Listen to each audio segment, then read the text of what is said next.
lammada wanni akka dardaraatti yeroo teenya ta'ammaatana nuti godhuu qabnu wanni nuti beekuu qabnu nama tokko jira abbaa gaarii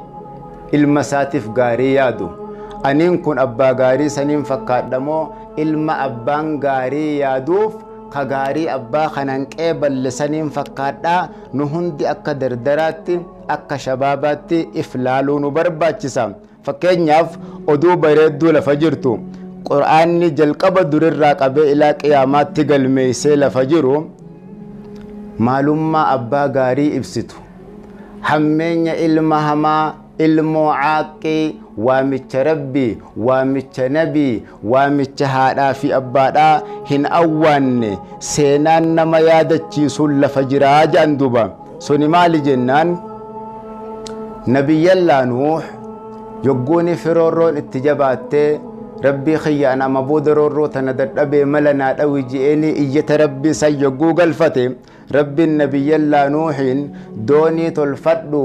nama sitti amane hunda doonii tanarra fe'i achi baasi warra si booda hafe hunda lafarraa galchinaa ji'eeni yeroo san nabiyyallaa nuuh doonii tolfatee nama silaa itti amane hunda doonii sanirratti fe'ee ilmi isaa irraa hafe duba yeroo san abbaan kun gaariidha rahmata qaba hadooddi qaba ilmoof waan gaarii waan yaaduuf yaa bunayya ilma koo yaa ilma kiyya guyyaan har'aa kun ka duriin adda qilleensi durii fi ammaa kunis tokkoo miti yoo halaakamuu barbaadde malee yoo nagaya addunyattis nagaya aakirattis yoo barbaadde azaaba jalaa baatee jannata argatuu yoo feete irkab macanaa ilma kiyya doonii tana nu waliin kori ummata doonii koree deemu kana waliin atilleen kori nagaya addunyaa akhiraa akka baatu yaa ilma kiyya ji'ee abbaan wanaadaa jedhan duba itti lallaba jedhan yaa ilma kiyya ji'ee mucaanis ka ajaa'ibaati anaa fi ati mucaa kana fakkaannamoo maali waan je'u yeroo hunda if gaafatu nu barbaachisa akka ilma namaatti keeysaa'u akka shabaabaatti yeroo san mucaan deebisaan saata abbaa tana quban qabu waan abbaan je'u waan hin dhageenyeef jecha sa'aawii ilaa jabalii yacsimunii min almaa nurraa dhiisi doonii muka walit dhoyteetin bishaan gubbaa ooftu yooniif achiin rurruuqameen beekaami ani fiinxa gaaraa irratti hin bayaa gaara sanirra yoon dhaqe bishaan achinna dhufuu hin dandahu gaarri sunuu natiisa doonii tante hin koruu je'eeni abbaan akkanuma wajjin لا عاصم اليوم من أمر الله يا المخية مرتي الراتنا مرتي دورين أدى تركام فين تراتنا فرطمو ديمتو في تدور تكامتي أرى عذاب ربي جلا وني نغينا مباسو إيغا صدا ربيتي إيمان يوتات مليهن جروم يا المخية أمني ربتي أنا تسخوتو دوني تنو ولين قريم ورها لا خمرة ور بشانجل رروق أمرة المخية هنتهن أصوجي أبان التللبو أصو إنس أتشي فالما ساد أبتي قبتو قرف فالموم وحال بينهما الموج دنبلين بشاني نبي الله نوحي في مجا جدو سينه نوحي في مجا كسي أدام فوده مجا ور بشانجل للروق أمرا ور غرق أمرا ور هلاك أمرا تهيج أندوبا بكا خانا ونجر ونجبدون أكا شبابات تلالو برباتشسوم وامش ربي جلا أوات الجرّا وامش نبي جلا أوات الجرّا وامش مؤذن شنن صلاة مسجد هندال اللبجرو وامش خانا جلا نتي أوات التجرمو موتين أكا إلما نبي الله نوح سنتم أسمتين صلاة أستو ناف دقيا تناجج ونن أفدررو فنجرتم خلاص شننو مسالاتو ونن الرابر باتشسو جتشا جرمو مالي إفلالو برباتشسا osonu bakasan tenyo osonu wawalin beenu sanirrate tenyo lata osonu ta chinkane osonu te wamicha rabbi wamicha nabi wamicha muazzina masjida hundalalla bujala oson awanne lata jiddu sanittim duute duftenu hambiftimo achitti bakasanitti hafuutenyamo mali wanjoo nu hundi ifgafatu nu barbaachisa ol malallatu gari nama waliin oolan laallatuudhaatiitu gaariidha saahibni yeroo hunda murteeysaadha ammas karaan kara jettee deemuu dura nama karaa sanirra deemu laallattee namoota sanitti eda'atuu barbaachisa. Imaana yoo taate malee rakkoo teenya ta'ammaa tana jala jiruu rakkoo jiruudha, rakkoo jireenya, rakkoo imaanaa, rakkoo azaabaa, rakkoo du'aa hunda jalaa bahuudhaaf imaana nu gaafata. Laata imaanni khiyya maal fakkaata jennee qabxii lammaffaatti akka shabaabaa of duuba deebinee laaluu nu barbaachisa. Inni sadaffaadha ilma gaarii abdii namatti horu, nama gammachiisu, ummata isaallee gammachiisu, namni waa'ee isaa kana dhagahu, namni rabbii fi guyyaa akhiratti amane hundi yogguu deebisaa inni abbaa deebisu san dhagahe ilma san tahuu hawwu. If'al maa tu'mar, ijjannoo shabaabaati kun. If'al maa tu'mar, waan rabbiin gubbaa si gallaate, waan rabbiin kan kee dalagisiin je'e dalagi yaa abbaa kiyya, waa takka hin yaadin, waa takka hin sodaatin je'eenii je'an mucaan kun. Inni sun eenyu jennaan gurbaa dardaraa albaarrul mu'min, gurbaa gaarii rabbitti amanee kabaja haadha abbaa beeku, haadha abbaa tolee isaanirraa eebba fudhateetiniin je'e waa'ee oduu sayyidina Ismaaciil ibn Ibraahim ilma nabiyyallaa Ibraahim waa'ee isaa laaluun barbaachisaadha. Shabaabni yeroo tana namoota akkanaa kana yoo of dura laallee seenaa tana dubbifnee imaana keenya chaarjii goone malee rakkoon waan jajjabaachaa jirtuuf jecha. Mucaan kun yogguu murtiin rabbii keenya biraa subhaanahu wa ta'aalaa abbagga kennamte abbaa kana fatanuudhaaf, abbaa kana qormaata kana ni dabramoo hin dabruu rabbiin laaluudhaaf mucaan kun abbaa kana qormaata kana akka dabru gargaaramu, abbaa kana akka qormaata kufu mucaan kun abbuma saatuu gargaaramu maali waan je'u irratti yogguuni fi rabbiin qurbaa jaalalatiya barbaaduudhaaf ajaja kiyya godhuudhaaf mucaa kan kee qalii je'eeni murtii itti kenne rabbiin keenya subhaanahu wa ta'aalaa manaaman nabiyyallaa Ibraahim garsiise.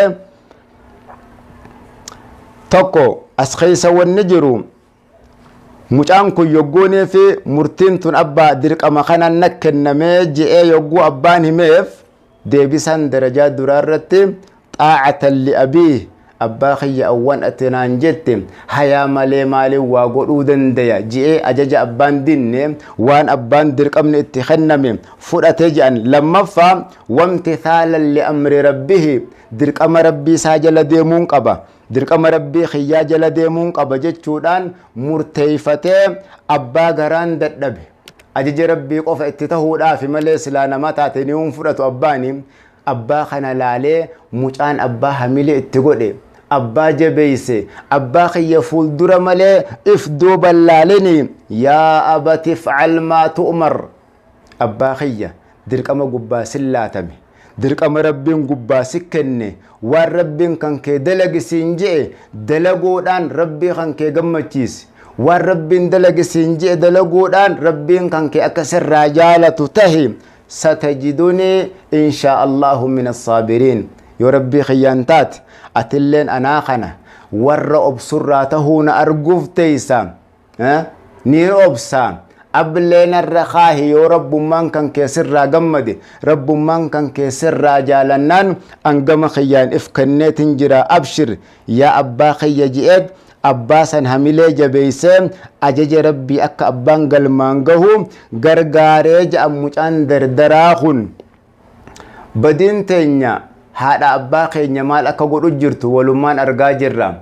Miidhaan rakkoon gama jiruu fi jireenyaatiin maqaa keenyaan haadha abbaa keenya irra deemu jirtu walumaan laalaa jirra. Haadha abbaa bakka waa godhuu fi dandeenyutti, bakka haadha abbaa keenya gargaaruu dandeenyutti haadha abbaa keenya irra ba'aa taanee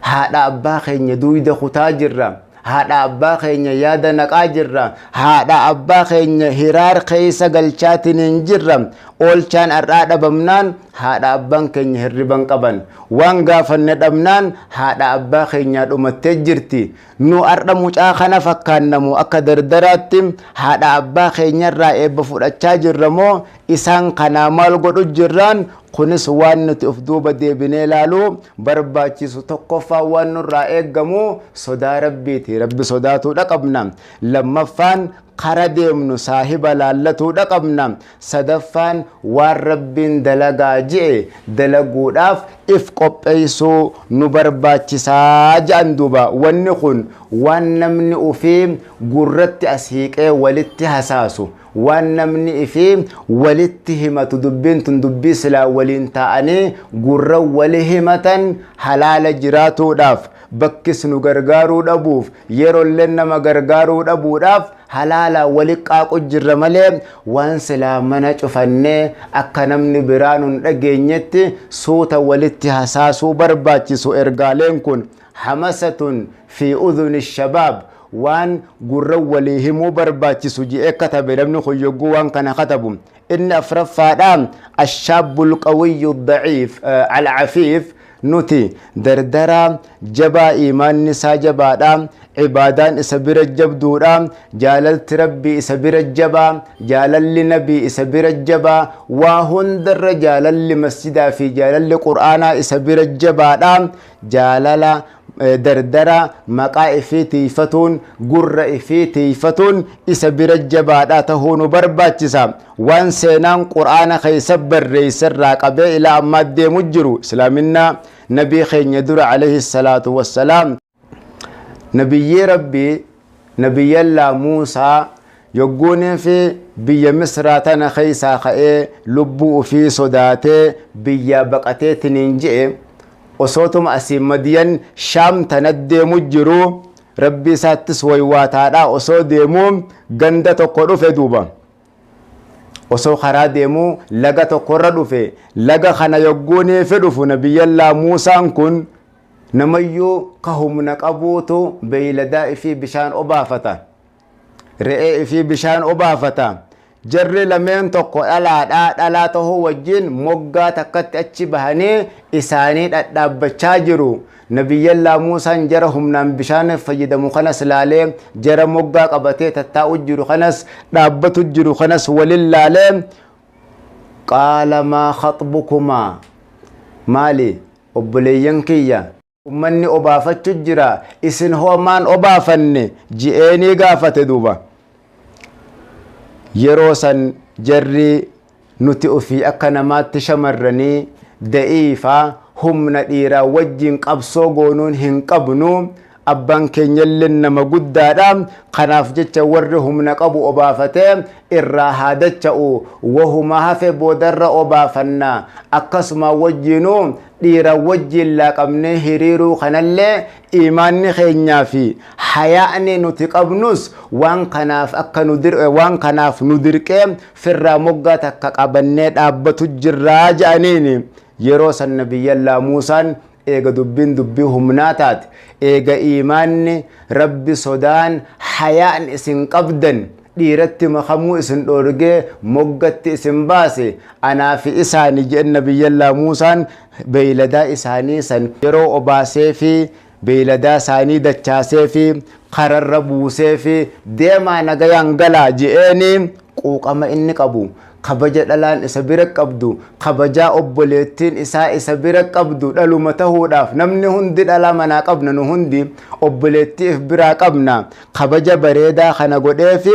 ijuma obboleettii isaatiin isaan kanas laalee achi booda guujarri re'ee isaanii yaafatanii kutan caayaa dhaqee nabiyyallaa Muusaan achi hara baafatu seene.